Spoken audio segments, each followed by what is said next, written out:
பூச்சிகள் கடுமையான உழைப்பை கற்றுக் கொடுக்கின்றன.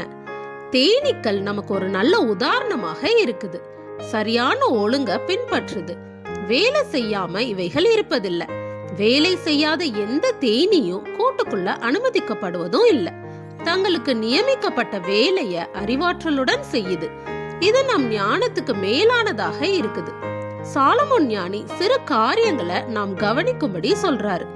எறும்புகள் பலனற்றவைகளாக இருந்தும் தங்கள் உணவை சேகரித்து கொள்ளுது.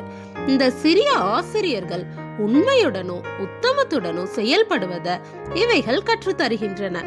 இவைகளை போல நாமும் தேவன் நமக்கு கொடுத்திருக்கிற திறமைகளை பயன்படுத்தி அவைகளை மேம்படுத்தணும். இத நம்ம செய்திருந்தா எவ்வளவு பயனுள்ளவர்களாக இருந்திருப்போம்.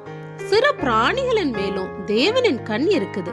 அவரது சாயல்ல படைக்கப்பட்ட மனிதனை அவர் கவனிக்காம விட்டுடுவாரோ? மனிதனுக்கு அருளி இருக்கின்ற திறமைகளுக்கேற்ற பலனை நிச்சயமாக எதிர்பார்ப்பார்.